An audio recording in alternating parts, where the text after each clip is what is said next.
Good morning again and welcome to Paul T's World on this frosty morning in early winter. It's early December in Zone 9A on the coast in northwest England.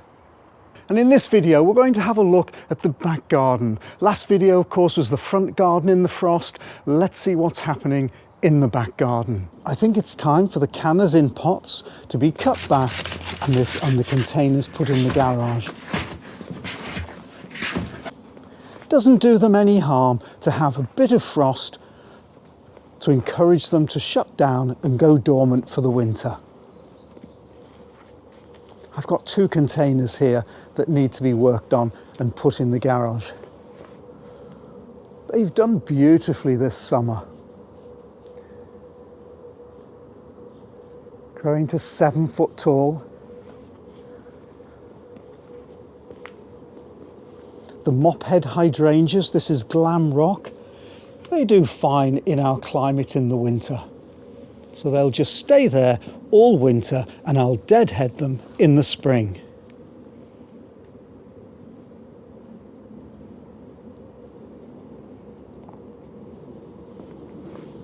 This is a clematis in a container that I've moved from another part of the patio.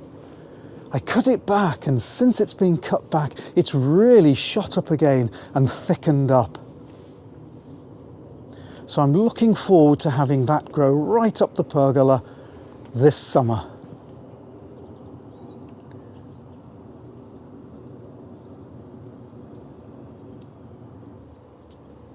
And while I'm looking at the hydrangeas on the patio, of course we've been joined by our friend the robin. So I feed him first thing in the morning and then in the evening. Well, the evening now is about 4 o'clock, it's getting dark. Sunset's just before 4 o'clock. And I make sure he's got plenty in his tummy for the night. These small birds can suffer quite a lot in these cold temperatures. These waxworms, specially for him. And he's really keen on them, as you can see. Took it straight away. This is a flowering currant that does well, one of the earliest plants in the garden to flower. And I planted a honeysuckle at the base of it. In fact, it's at the base of a rowan tree that died. So I've got a honeysuckle one side and one of my clematis cuttings on the other side. And what I'm wanting is them to grow up the bare tree and cover it. And indeed, the honeysuckle's starting up nicely. It even flowered and produced some berries this year. It's its 2nd year.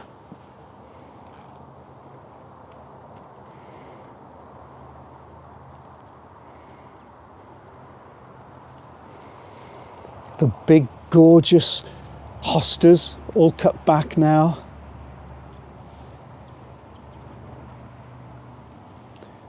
Always lovely to see them in the early spring. Oh, and this is a Bodnancy Dawn, isn't it? And it flowers in the winter. There's some flowers. And in fact, it looks like this is a sucker.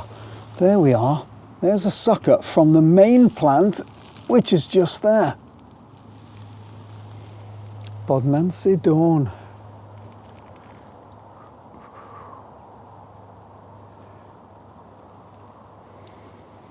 The main Lamium plant that I bought 2 years ago. And so I simply dug up a small piece of it and put it in the front garden where we've just seen it. Oh, and here are 2 Brunnera, I think probably Sea Breeze.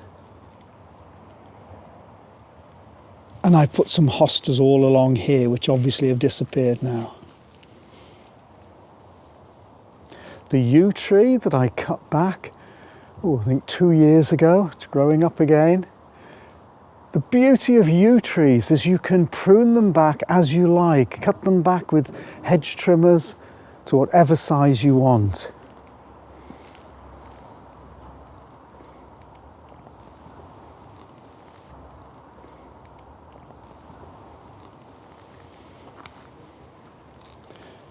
pond, always looking glorious in the frost.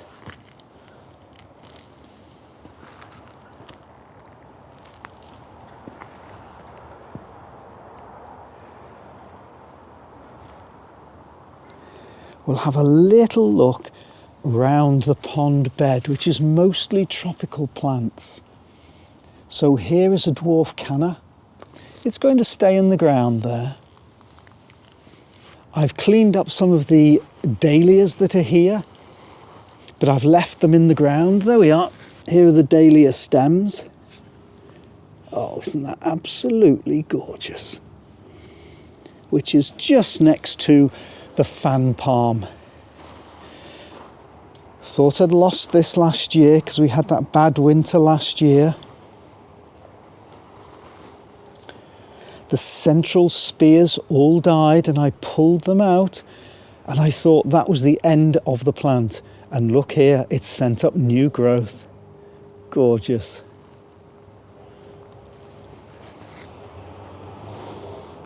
Okay, I've got a confession to make. Here on my right-hand side is the Abyssinian banana. And the confession is that after 2 years and 1 winter, I'm actually going to leave it out in the garden. It's not going to survive, but I really don't want to put it back in the bath for the whole of the winter.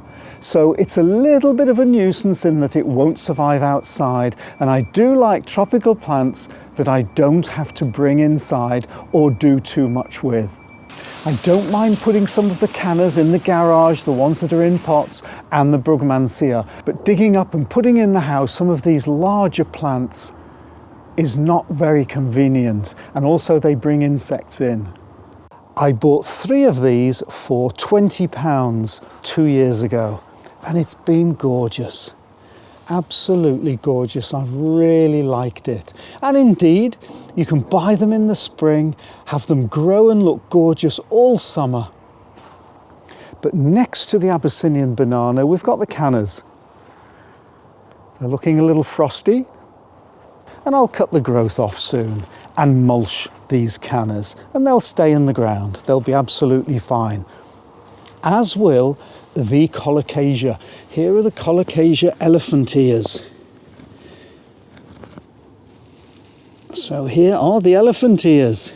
So these die back to the ground and then come up again in the spring. Just as these did last year. That's the kind of tropical plant I like.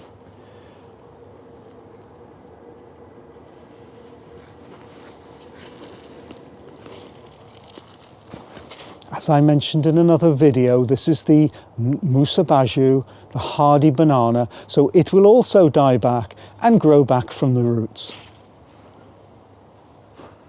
It won't grow as large as the ones where people protect them, but I don't mind. I like them to just do their thing.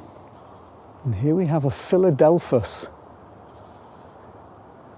I'll let it flower and then I'm going to cut it back a bit. Thicken it up, because the stems are getting quite long and overhanging, but it'll look great this summer. So let's turn now and have a look at the lawn bed and the shed bed. See what they're doing.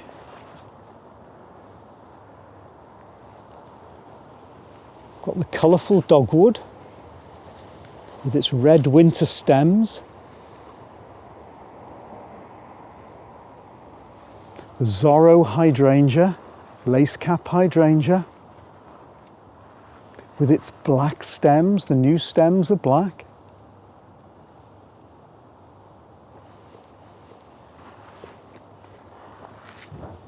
So I've cut back the various perennials here, the phlox and the rudbeckia.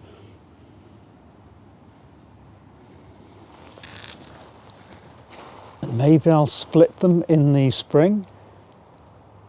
I tend to prefer to split plants in the spring.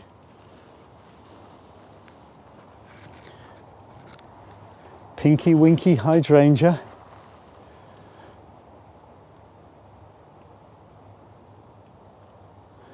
And just round the other side of it is that Phlomis. It's getting nice and strong now. It's taken its time, it's taken a few years, but now it's well established. The Doronicum with the yellow flowers, early spring plant that actually flowers right the way through the summer. And the foxglove, self-sown. So this foxglove has been happily growing this year, and then it will flower beautifully this summer in June.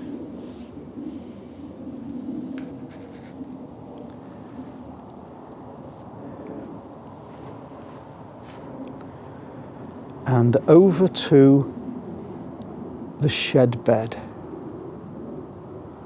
Oh, actually, I was cutting back the Amistad,